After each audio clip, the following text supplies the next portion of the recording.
Selamat pagi, jelang siang. Salam sejahtera dalam kasih Tuhan kita Yesus Kristus. Haleluya. Katakan puji Tuhan. Haleluya. Puji Tuhan. Hari ini tanggal 1 Januari tahun 2025.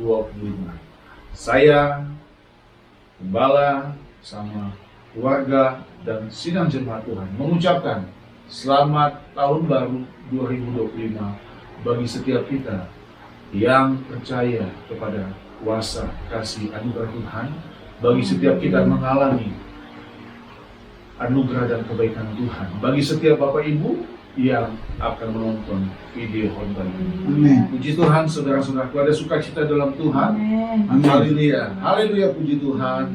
Akhirnya Tuhan membawa hidup kita di tahun Amin. 2025. Ya, tidak terasa ya, saudara-saudaraku ya, tahun 2025. Tuhan Yesus baik. God is good. Katakan Amin.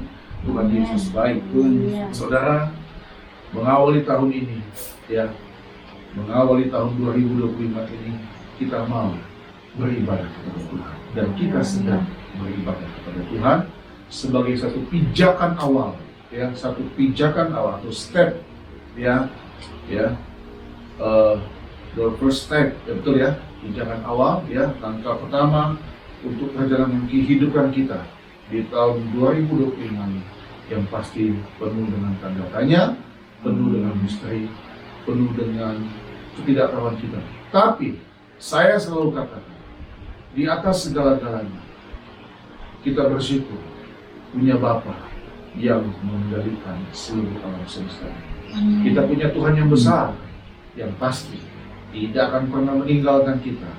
Tangan kasih Tuhan selalu memegang setiap kehidupan kita. Saudara, terlebih pada hari ini di hadapan kita kembali ada tubuh dan darah Yesus. Ya, mengawali tahun ini kita percaya bahwa kematian Tuhan 2000 tahun lebih yang lalu itu membawa satu kepastian di dalam Tuhan bahwa hidup orang percaya sepanjang dia mengarahkan hati dan hidupnya untuk Tuhan, belajar tunduk akan ketetapan Tuhan, belajar untuk tetap rendah hati akan setiap perintah Tuhan, maka saya percaya Tuhan akan membawa kita pada akhirnya nanti menuju langit baru, bumi baru, Yerusalem baru, sorga yang kekal.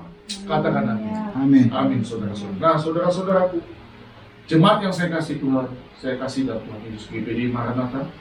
Saudara, hari ini saya akan menyampaikan firman Tuhan dari kebenaran firman Tuhan, ayat firman Tuhan yang adalah ayat emas kita untuk sepanjang tahun ini.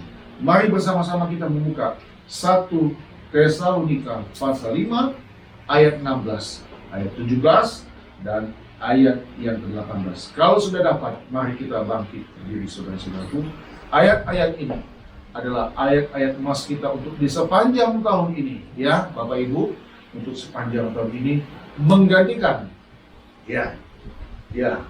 ayat yang sudah kita pakai sepanjang tahun 2024, yaitu Roma pasal 12 ayat yang ke-11. Nah, hari ini kita akan membaca firman Tuhan, ya, 1 Tesalonika 5 ayat 16, ayat 17 dan ayat 18. Kita akan baca bersama-sama dalam hitungan yang ketiga. 1, 2, 3.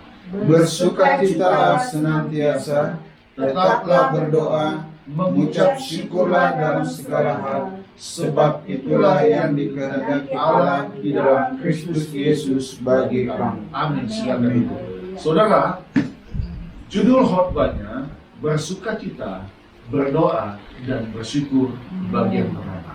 Ya, bersukacita, berdoa dan bersyukur. Nah, saya akan membaca ayat firman Tuhan ini dalam terjemahan yang lain, yaitu dalam terjemahan bahasa Indonesia sehari-hari. Perhatikan bahasa Indonesia sehari-hari, apa yang ditulis di sana. Hendaklah kalian selalu bergembira, dan berdoalah senantiasa. Titik. Dalam segala keadaan hendaklah kalian bersyukur, sebab itulah yang Allah inginkan dari kalian sebagai orang yang hidup bersatu dengan Kristus Yesus. Amin. Amin. Saudara, 3 kalimat dalam 1 Tesalonika ini adalah kalimat firman Tuhan yang ditulis oleh Rasul Paulus kepada jemaat Tuhan yang ada di kota Tesalonika. Nah, sebagai sedikit pengantar, karena ini bagian pertama saudara-saudaraku, saya selalu dalam pengembalaan, saya condong untuk selalu mengajar setiap umat, setiap jemaat yang kami layani. Perhatikan saudara-saudaraku ya, Tesalonika ini adalah ibu kota Makedonia, sebuah provinsi kerajaan Roma. Ya, jemaat di Tesalonika didirikan oleh Paulus setelah ia meninggalkan kota Filipi.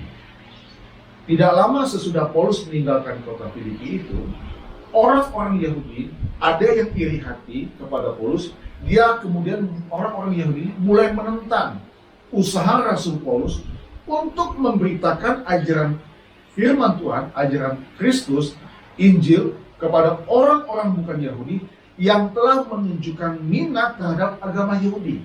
Jadi ada orang-orang yang bukan Yahudi, orang non-Yahudi, mereka mulai berminat akan ajaran Paulus. Nah, orang-orang Yahudi ini ada iri hati. Nah, dari hal seperti begitu, terpaksa Paulus kemudian meninggalkan Tesalonika dan pergi ke suatu tempat yang bernama Berea. Kemudian setelah Paulus tiba di Korintus, Paulus kemudian menerima surat dari Timotius, anak rohaninya, kawan dan rekannya sekerja Tuhan, tentang keadaan jemaat di Tesalonika. Jadi Paulus mendapat informasi dari anak didik rohaninya yang bernama Timotius. Waktu itu Paulus ada di Korintus. Nah, jadi saudaraku, surat Paulus yang pertama kepada jemaat di Tesalonika ini ada 5 pasal. Dan tadi kita baca itu pasal yang kelima. Ditulis untuk apa saudaraku? Untuk memberikan dorongan dan keteguhan kepada mereka. Memberikan apa? Dorongan dan keteguhan kepada mereka. Paulus itu bersyukur saudara-saudaraku atas berita yang diterimanya tentang iman dan kasih mereka. Paulus mengingatkan mereka mengenai kehidupannya sendiri ketika ia masih berada di tengah-tengah mereka. Kita tahu bersama ya saudaraku, Paulus ini ya hamba Tuhan yang mendirikan banyak pelayanan. Ya, dia perintis. Ya, dia bukan gembala yang permanen, tetapi dia merintis jemaat-jemaat lokal. Dia buka sidang demi sidang.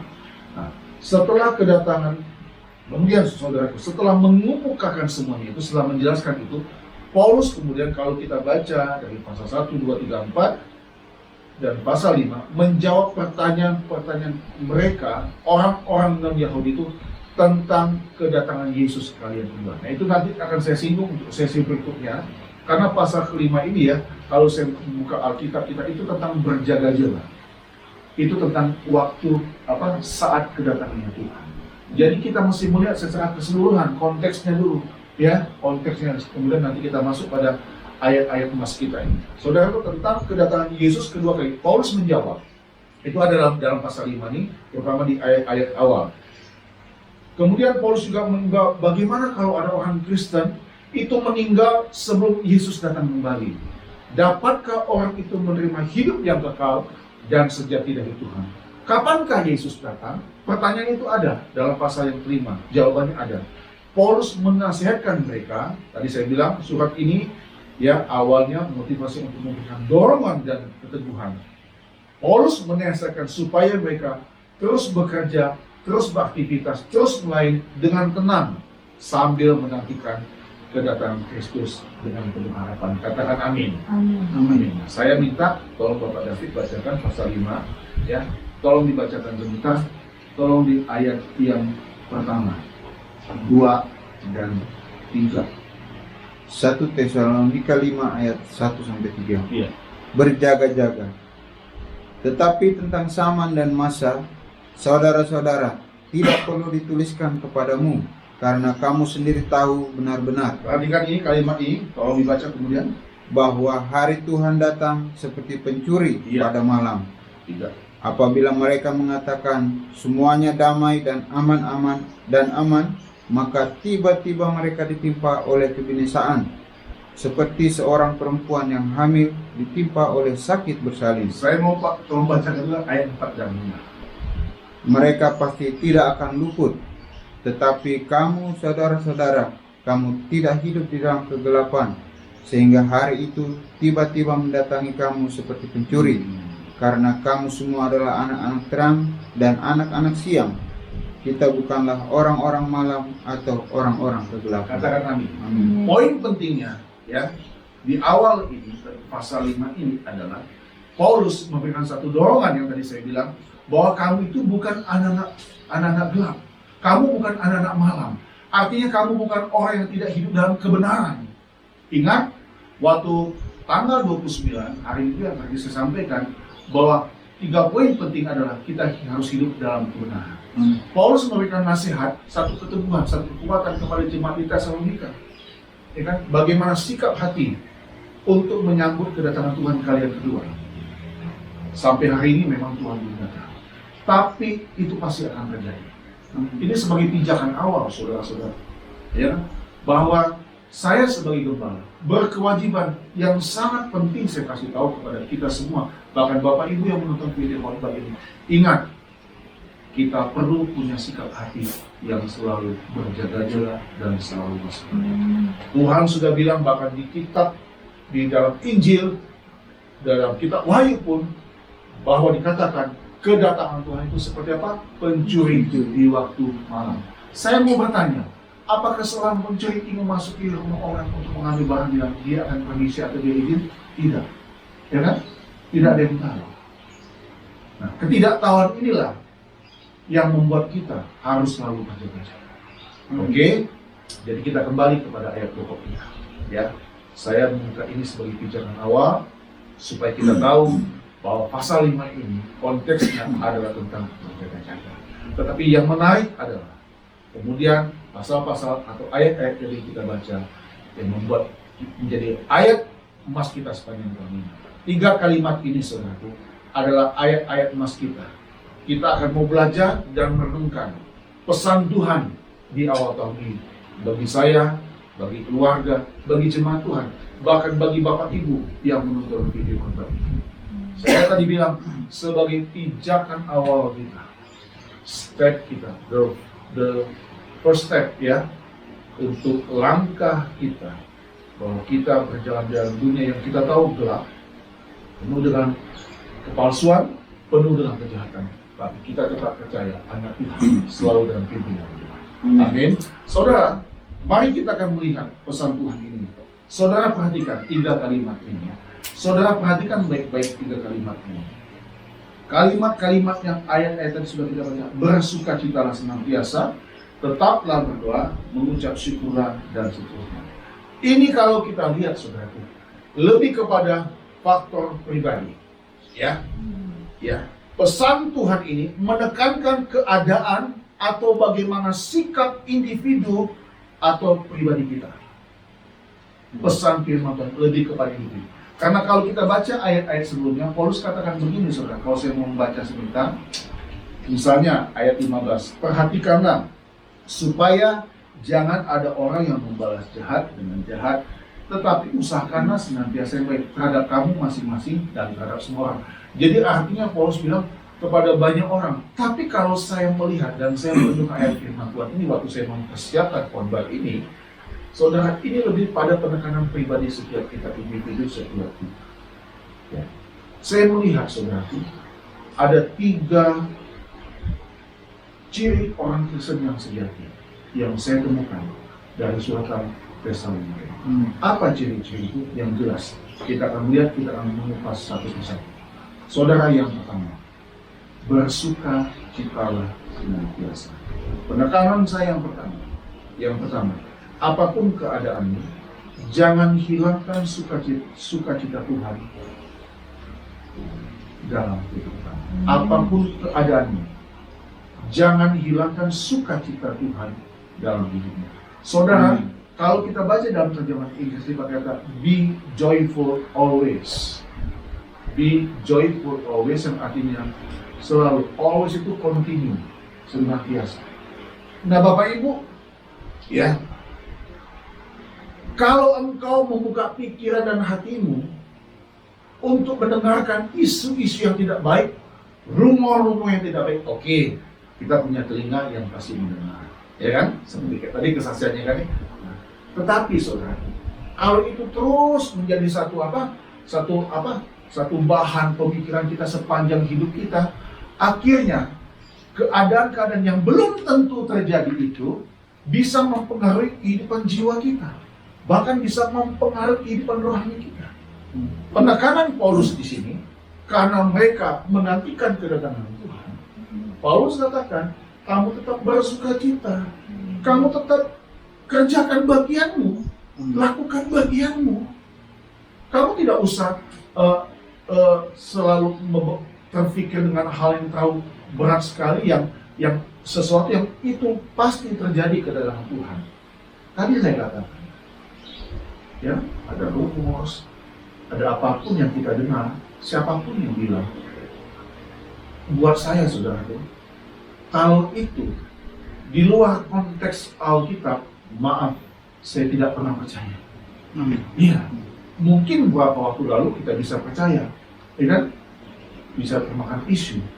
Tapi kalau Alkitab katakan, aku tetap peliharamu, aku tetap lindungimu, aku tetap menjagamu dalam keadaan apapun juga.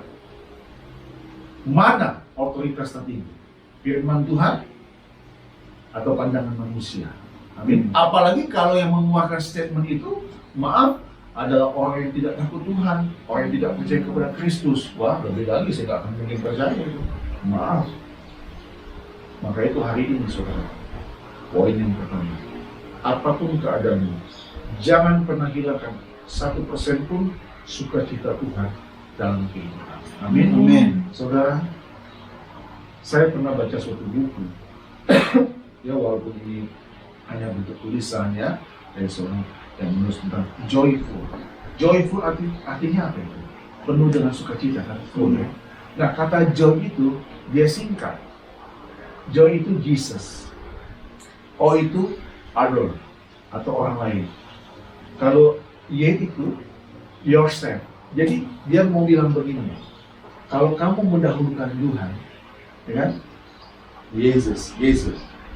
Setelah kamu mendahulukan Tuhan, kalau kamu mendahulukan kepentingan orang, perhatian kepada orang, baru kemudian dirimu sendiri, itulah sukacita.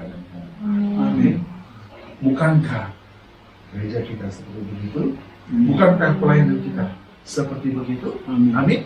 Ya, waktu kita mengadakan evaluasi kan, saya senang ada semangat support dari jemaat, majelis, ada Pak David. Ayo Pak, terus lakukan pelayanan yang seperti begini. Kenapa? Karena kita mau utamakan Tuhan, karena kita juga mau peduli kepada orang lain, bukan diri kita. Jadi Y itu di belakang, tapi J yang pertama. Ada sukacita, betul? Ada satu kebahagiaan saudara, waktu kita bisa melihat orang tersenyum untuk setiap uluran tangan kita, orang itu tersenyum. Ada satu sukacita yang tidak bisa dibayar dengan apapun. Betul? Amin. Betul tidak? Yes, tak bisa. Waktu tanganmu dipakai Tuhan untuk memberkati orang lain, waktu tanganmu untuk menolong orang lain, waktu tanganmu berdoa kepada Tuhan, waktu tanganmu menyembah kepada Tuhan, waktu Tuhan memakai kehidupanmu, memakai uangmu untuk memberkati orang lain, itu kebahagiaan yang sungguh luar biasa. Amin. Apalagi di konteksnya ya, kita nggak boleh lari dari konteks bahwa itu tentang sikap untuk berjalan baik. Paulus bilang, tetap bersukacita. Tetap kamu bersukacita. Kamu bukan anak-anak malam, betul nggak? Kamu anak-anak terang.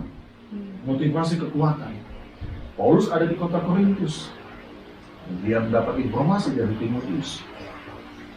Kamu adalah anak-anak terang. Dan saya sebagai hamba Tuhan, sebagai gembala Tuhan, saya ingin mengingatkan jemaat Tuhan yang saya kasih, kamu tetap harus berjalan dalam rel kebenaran.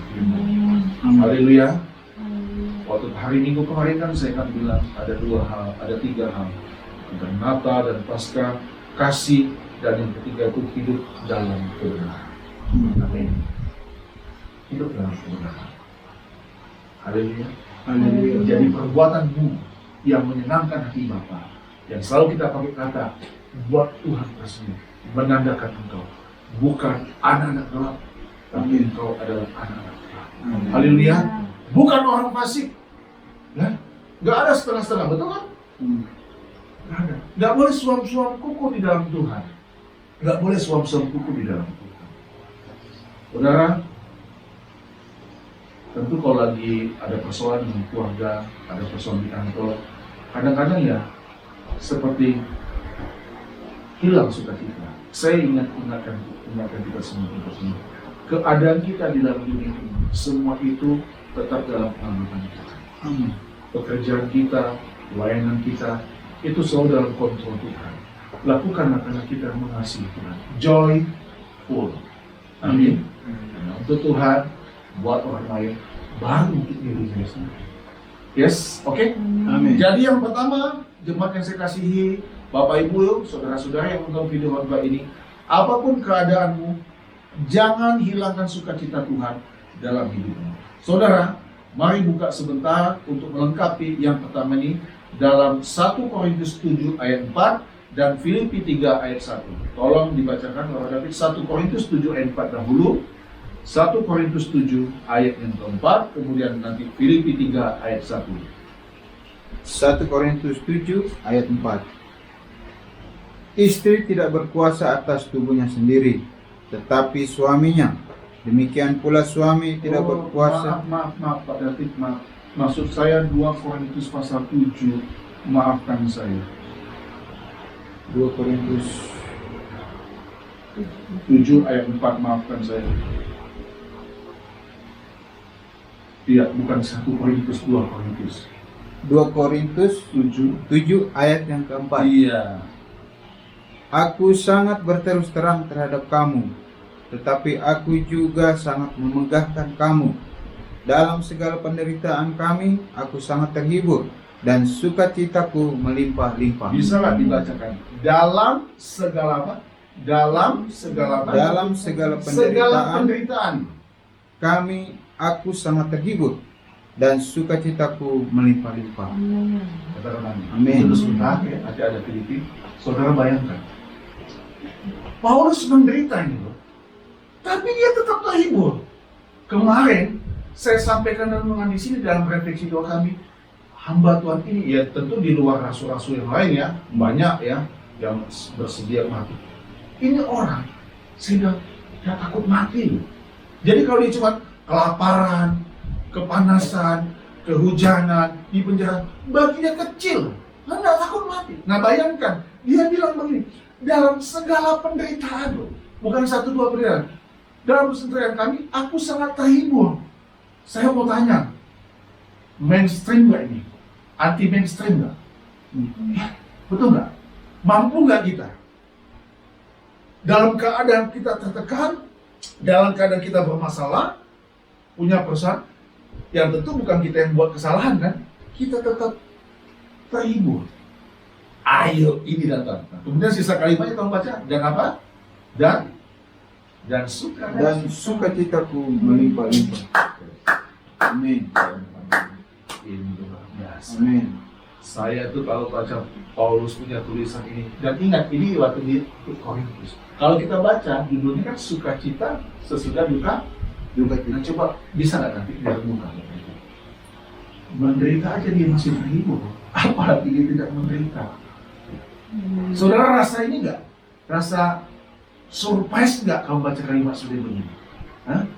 Jadi Bapak Ibu, kalau hanya persoalan sepele,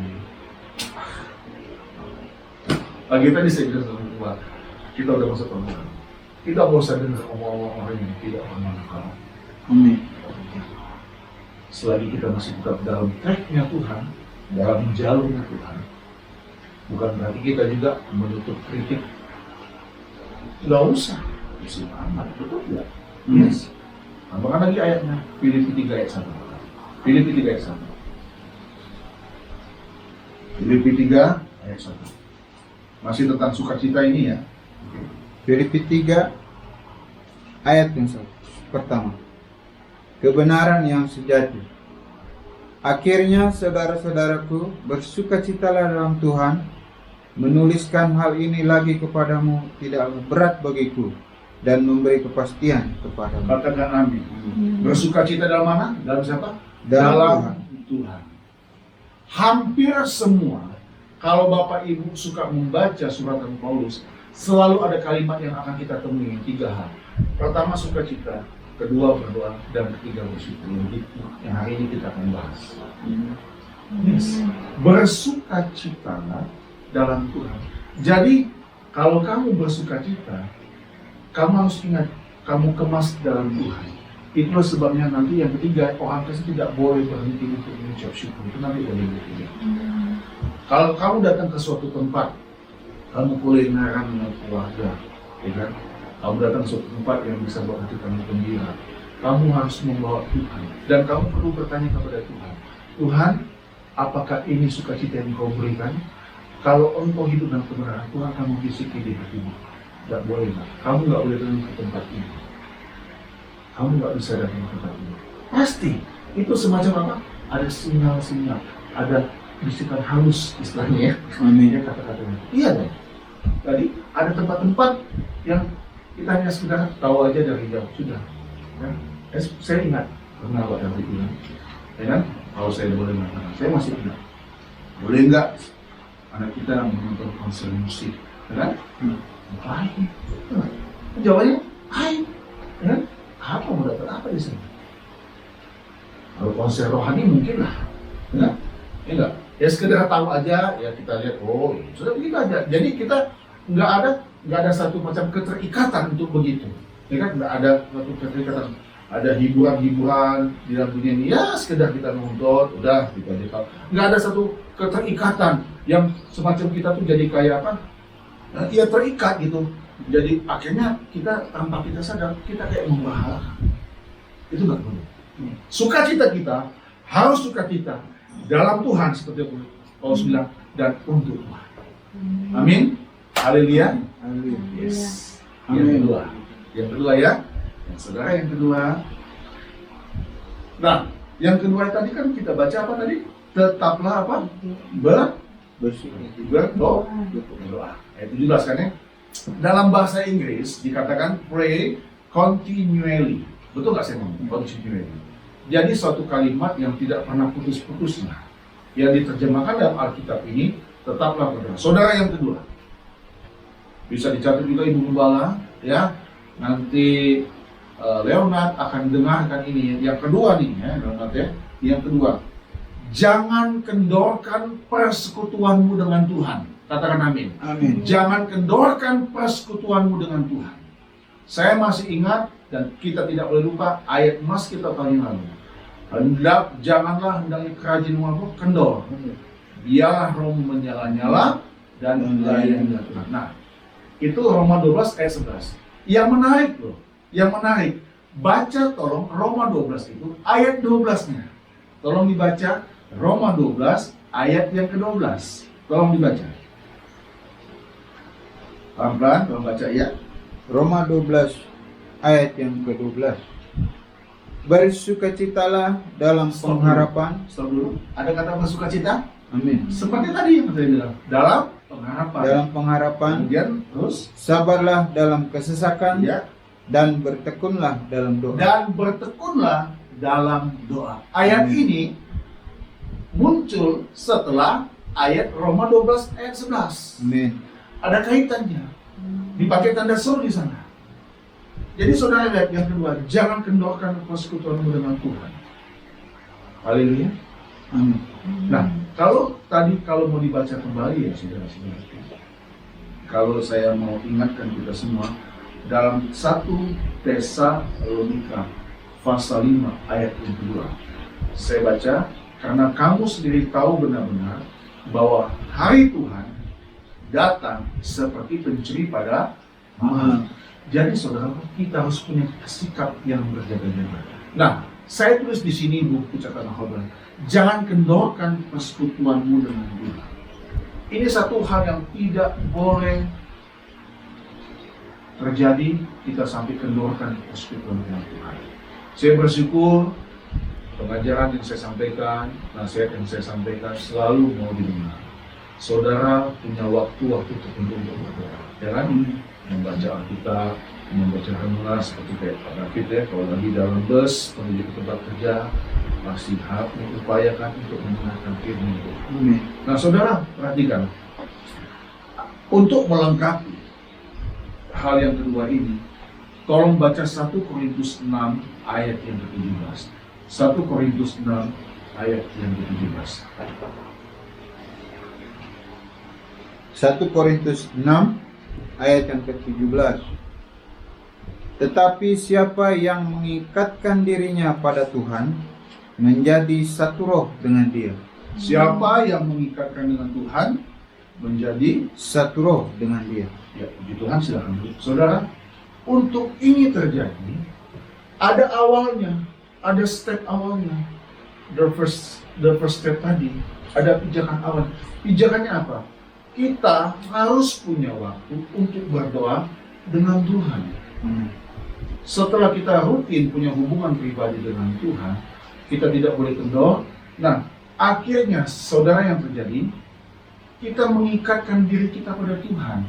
Sehingga waktu kita mengikatkan diri kita dengan Tuhan, kita jadi satu roh dengan Dia. Bukankah seorang anak selalu menjadikan orang tuanya figurnya? Dia lihat, saya pernah loh nonton di YouTube, ada muncul kayak di short begitu ya, yang YouTube yang pendek gitu. Ada anak, ada orang tua bapaknya ya, lagi beraktivitas nonton TV atau apa, si anak itu nyoto geraknya. Saya percaya sudah, itu penggambaran anak yang dekat dengan bapaknya, ya kan? Sehingga setiap gerak-gerik orang tua itu dicontoh. Anaknya masih kecil, mungkin 1-2 tahun lah, 2-3 tahun kali. Nah saudara, gerak-gerik kita tuh sebetulnya ya adalah representasi dari sikap Bapa di surga. Jadi Bapa mengutus anaknya yang tunggal, Yesus Kristus, melakukan kehendaknya. Yesus naik ke surga. Sekarang siapa yang jadi teladan kita? Ini saya sudah singgung di khotbah hari ini. Jadi hari ini sudah saya mengingatkan dengan sangat keras. Jangan kendorkan hubunganmu dengan Tuhan. Amin. Masuk tahun 2025, terus jaga hubunganmu dengan Tuhan. Amin. Kalau anak menelpon orang tua atau orang tua menelpon anak, ada komunikasi, ada rasa bahagia nggak Pak? Amin. Ada rasa bahagia nggak? Amin. Ada rasa bahagia tentu bukan? Nah begitulah dengan Bapa di surga. Ada lagu yang kita tahu ya, ku terhubung denganmu. Saudara, itulah kekristenan. Yesus menghancurkan segala bilik-bilik, tembok-tembok pemisah yang dulu terjadi di Taman Eden, dibangun kembali. Adam dan Hawa jatuh dalam dosa, hubungan dengan Bapa terputus. Yesus datang ke dunia untuk memulihkan. Itu yang saya bilang, Natal adalah kasih karunia. Masih ada kaitan bukan? Yesus menghubungkan kembali jalur yang terputus itu dihubungkan. Saudara, ada berapa tempat ya? Ada tempat di daerah Sukabumi, ada longsoran. Kalau kita mau ke suatu tempat, tidak ada jalan lain karena longsor terputus. Mau tidak mau kita kembali lagi. Itu enggak? Kalau tidak ada jalan lain, tidak sampai. Kita tidak sampai pada tujuan kita. Amin. Saudara, jalan yang terputus itu disambung kembali oleh Natal, kedatangan Tuhan, dan disempurnakan dalam kematian yang di atas kayu salib. Saya sudah singgung juga kepada tangan Rovisnya. Jadi khotbah ini masuk tetap saya kaitkan terus. Supaya kita mendapat satu pemahaman dan pengertian bahwa orang Kristen dalam keadaan apapun, dia tetap harus bersuka cita. Sukacita itu bukan berarti harus ketawa-ketawa, enggak jelas begitu ya saudara. Hati kita, amin, hati kita, jangan kita tetap bersama. Jangan dong semangatnya. Mau satu roh dengan Tuhan, harus ikat diri kita dengan Tuhan. Dia harus baca Alkitab, harus rajin beribadah, harus banyak bersyukur, banyak berdoa kepada Tuhan. Amin. Amin. Saudara, contoh ya, kayak handphone di sana. Benda yang kita miliki ini ya, kemana-mana. Lama-lama kan kita kayak hafal ya. Kita mau ngapain tuh hafal, ya kan? Kayak hafal. Contoh ya, saya bawa mobil, sudah sekian tahun saya bawa mobil. Saya begini saja, walaupun saya tahu ya, dari mesinnya dapat ketahuan, saya tahu ini pas neling berapa. Saya cuma pegang aja, betul nggak? Kita tinggal pegang aja pas nelingnya. saya tahu di sini gigi 2 atau gigi 5. Cuma dipegang aja, disentuh. Oh, saya tahu di gigi 2. Iya. Itu ikatan. Itu hanya contoh-contoh. Gambarannya adalah bagaimana kehidupan kita sebagai orang percaya di dalam Tuhan. 19 tahun kita bersatu, kita berjumpa dalam Tuhan taruh dalam satu visi dalam hidup kita untuk memajukan kerajaan Tuhan. Kiranya visi dan misi di tahun ini tetap kita terus berjalan sampai Tuhan datang. Amin. Yang ketiga, masih ada waktu ya? Masih ada waktu ya? Khotbah awal tahun yang lama ya. Haleluya. Yang ketiga, oke, nah kita baca karena ayat ketiga ini agak lebih panjang dibanding ayat kedua, ayat 16 dan 17. Kita baca sama-sama, 3, 1, 2, 3. Mengucap syukurlah dalam segala hal, sebab itulah yang dikehendaki Allah di dalam Kristus Yesus. Bagi yang ketiga, saya tulis di sini, kunci kebahagiaan adalah bersyukur. Amin. Haleluya. Kunci kebahagiaan adalah bersyukur. Kalimat yang dipakai dalam bahasa Inggris adalah give thanks. Give itu apa? Memberi apa menerima? Memberi. Memberi itu indah. Bahkan Paul dalam kisah Rasul ada ayat berkata, ada lebih bahagia memberi daripada menerima. Bahkan dalam pepatah atau istilah orang dunia, saya katakan apa? Tangan di atas lebih mulia dibanding tangan di bawah. Yang ketiga, kunci kebahagiaan adalah bersyukur. Saya tulis di sini, give thanks. Memberi itu indah. Berikan ucapan terima kasihmu dan pujianmu kepada siapa? Kepada Allah dalam Kristus Yesus. Karena itulah hidup kita. Katakan terima kasih. Amin. Hari ini kita bersyukur dan berterima kasih. Tuhan, kami naikkan syukur kami kepadamu. Amin. Kami berterima kasih. Kami ada di awal tahun yang baru. Tolong dibaca sebagai ayat yang terakhir, Filipi 1 ayat 3 dan 4. Setelah itu kita akan siap untuk perjalanan kudus. Filipi 1 ayat 3 dan 4. Filipi 1 ayat yang ketiga sampai keempat. Ya. Ucapan syukur dan doa. Aku mengucap syukur kepada Allahku setiap kali aku mengingat kamu, dan setiap kali aku berdoa untuk kamu semua, aku selalu berdoa dengan sukacita. Kita ketemu lagi kan? 3 hal. Amin. Betul nggak? Bersukacita ada nggak di sini? Ada. Ya kan? Berdoa ada nggak? Ada. Bersyukur ada nggak? Ada. Luar biasa. Saudara tahu Filipi ini ditulis oleh Paulus waktu dia di dalam apa? Penjara. Jadi jangan heran dia bilang, aku justru terhibur dalam penderitaanku. Unik nggak kalimat ini? Unik nggak orang ini? Hah? Dia bisa menguatkan orang yang ada di luar penjara. Bapak Ibu, jangan dipenjara oleh kesenangan dunia. Kesenangan kita di dalam Tuhan. Sukacita kita di dalam Tuhan. Doa kita untuk Tuhan. Pujian kita, terima kasih kita kepada Tuhan. Bukankah engkau dapat berkat selalu mengucapkan terima kasih? Bukankah kau waktu bangun pagi kau bersyukur kepada Tuhan? Aku masih bisa hidup Tuhan. Ada orang yang menderita, ada orang yang di rumah sakit. Kami jadi saksi sebelum tua saya meninggal dunia. Ada waktu-waktu di mana namun sudah tidak bisa lagi bangun dari tempat itu. Maka kami berdoa, mulutnya hanya mengucapkan ya. Saya tahu itu tidak enak sebagai manusia, tapi itu yang kemudian Tuhan. Pada akhirnya Tuhan dia berterima dan kembali. Saudara, jangan lupa dari hati setiap hari dalam.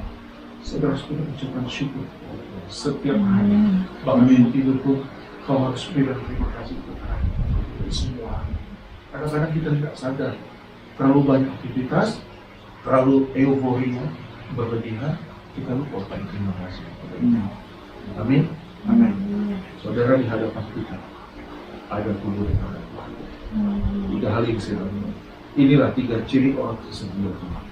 Bersukacita, berdoa, dan bersyukur sebagai tema khotbah pada hari ini. Ya, inilah 3 ciri orang Kristen sejati. Ciri-ciri ini harus terus dibuka dalam pribadi kita. Dan saya percaya berkat Tuhan selalu jadi dalam hidup kita sekarang ini. Selamat tahun baru tahun 2025. Mari kita bangkit.